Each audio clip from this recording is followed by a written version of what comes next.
네. 신굿에 대해서 좀 궁금한데요. 네. 일단은 신은 왜 받아야 되냐면 정말 갈 때까지 가가지고 너무 힘들어서 어쩔 수 없는 팔자이기 때문에 신을 모시고 신령님을 이제 모셔가지고 신굿을 하게 되죠.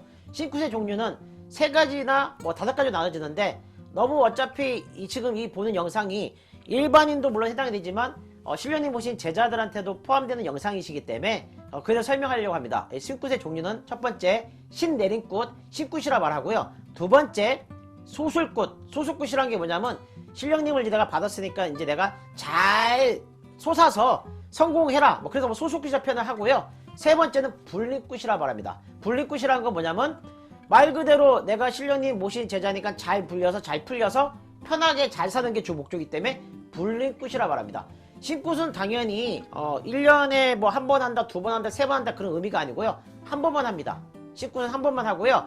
거기에 또 신굿에 또 뭐가 나눠지냐면 자정굿이라고 있어요. 자정굿이라고 뭐냐면 신령님을 모셨는데 어느 시기에 가면 신령님들이 굉장히 노하거나 화나거나 뭔가 불안정한 상태가 되셔서 신령님을 자정시켜야 되는 상황이 생겨요.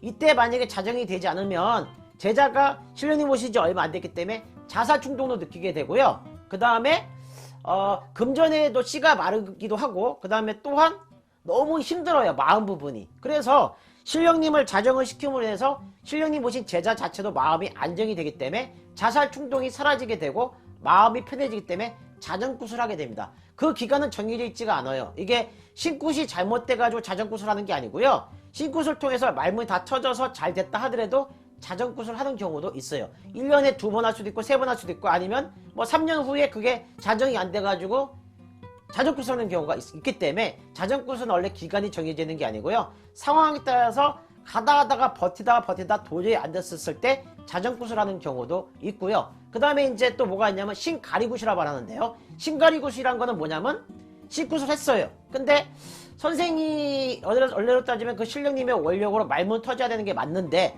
말문은 못 터진 그런 제자들이 사실은 굉장히 많습니다. 왜? 내 신의 부리가 누군지를 정확하게 모르기 때문에 이게 신의 부리가 정확하게 맞아야지 말문이 터질 수가 있는 건데 이게 못하는 경우가 있어요. 그럴 때 이제 흘러 하다가 이제 제대로 다시 신굿을 하는 게 이제 어떻게 보면 신가리굿이라 말하는데요. 말 그대로 신령님을 다시 모셔서 이 제자가 이제 신의 그 말문을 터지게 하는 거를 신가리굿이라고 말하고요. 신이 만약에 장군이 오셨는데 만약 사탕 빨면서 자꾸 동자 얘기를 한다 치면 이건 앞뒤가 안 맞잖아요.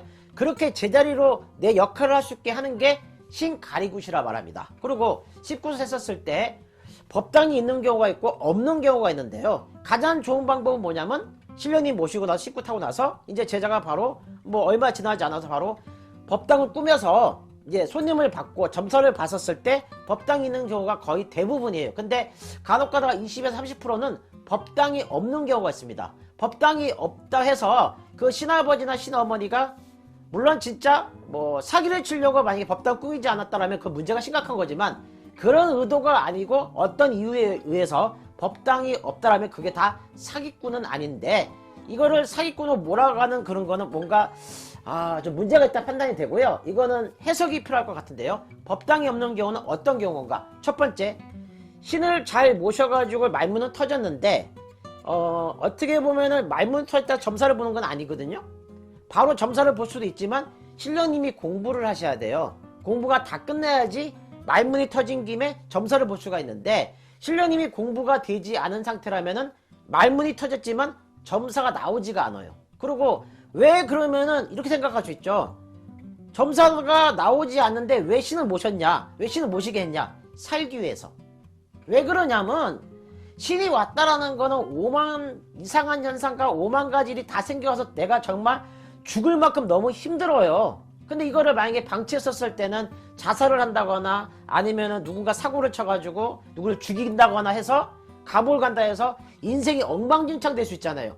사람을 살리는 게 주 목적인 것도 신굿에 포함이 되는 건데 이랬었을 때는 신령님이 공부가 되지 않았지만 신을 모시게 하는 신굿을 하는 경우가 있습니다. 그래서 신령이 모실 팔자가 아닌데 이 사람이 죽을 만큼 힘든 경우에는 조상굿을 통해서 조상을 풀면 되는 거고요. 근데 신이 왔는데 내가 너무 죽을 만큼 힘들다. 그럴 때 신령님을 모시게 하지만 점사를 볼 수 있는 신령님이 지금 없다. 그러면 신령님만 모시게 하고 살린 다음에 지금 점사가 나오지가 않는데 법당은 꾸밀 수가 없잖아요. 그래서 법당은 꾸미지 않고 몸주로 신령님을 모시게만 해도 정말 제대로 된 신령님 모시게 하게 된다면 신아버지나 시어머니의 그 신의 능력에 의해서 이 제자가 몸주로 받았지만 죽어야 했다는 생각 자체가 사라지는 경우가 있어요. 근데 신을 모셨는데도 불구하고 죽어야 했다는 생각을 하는 경우는 이거는 자전꽃이나 신굿이 잘못됐거나 아니면 몸주를 잘못 받은 게 아니고요.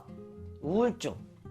그러니까 사람이 원래 갖고 있는 그 우울증한 것도 있을 수 있잖아요. 이거는 신령님을 모셨든 안 모셨든 이건 정신과 가서 약을 먹어야 돼요. 그걸 통해서 이제 신내림도 받았고 그 다음에 진행을 된다라면은 이게 살 수가 있는 거죠. 그래서 내가 스스로 만들어낸 우울증이나 내 몸에 의해서 나타난 그 우울증은 무속에서 치료하는 게 아니고요. 정신과에서 치료를 받고 신내림을 받은 다음에 자꾸 이제 으쌰으쌰해서 이제 가는 방향이 있고요. 또 법당이 없는 경우 두 번째는 가족이 동의가 없는 경우.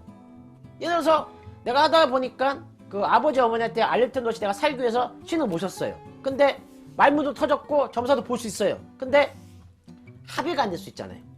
그러면은 시간을 갖고 설득해야 되는 그 시간이 필요하잖아요. 그랬을 때는 그 신모신 그 아버지나 어머니를 통해서 신아버지 신어머니를 통해서 내가 이런 상황이기 때문에 법당을 꾸밀 수가 없습니다. 그러면 당연히 법당을 꾸미지 않고 몸주로 받은 상태에서 뭐 그냥 가족의 동의를 얻고 그 시간이 필요하기 때문에 법당이 없는 경우가 생기고요. 세 번째, 이런 경우가 있죠. 뭐 점사를 보든 안 보든 몸주로 받았는데 내가 살렸어요. 신구석에서 살았어. 근데 내가 다른 직업을 좀 갖고 싶어요. 그래서 다른 직업을 하면서 이 길을 먼저 가다가 내가 좀 성공을 하든 아니면 좀 해보고 싶다는 생각이 들었었을 때 법당을 꾸몄을 경우에 만약에 친구가 놀러 왔어요. 너 신모셨어? 안 되잖아요. 그래서 그럴 때 이제 법당이 없는 경우에 이제 내 직업을 갖고 일을 하다가 이쪽 길로 갈 것인지 그쪽 길로 갈 것인지 결정하는 순간에 법당이 없는 경우가 생기게 되고요. 그 다음에 중요한 거는 뭐냐면 법당이 있냐 없냐가 중요한 게 아니라 살릴 수 있는 신아버지 신어머니를 만나는 게 중요한 거고요. 공장에서 막 물건 찍듯이 한 달에 뭐 신굿을 10개 했어 5개 했어 그건 자랑이 아닙니다.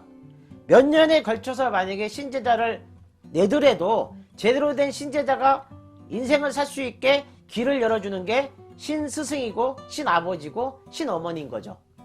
잘 이게 한다라면은 정말 사람을 살릴 수가 있는 거지만 이거 신굿 자체를 만약에 금전으로 생각하고 돈으로 생각한다면 정말 그 사람 인생도 와장창이고 신모신 그 신아버지 신어머니도 신이 떠나서 정말 힘들고 어렵고 비참한 삶을 살 수가 있는 게 무속인 겁니다. 신령님은 바르게 가라 하지 욕심부리라 하지 않는데 신모신 제자가 욕심을 부리는 거겠죠. 벼락다음이었습니다. 벼락다음에 구독하기는 필수입니다. 구독, 좋아요, 구독, 좋아요.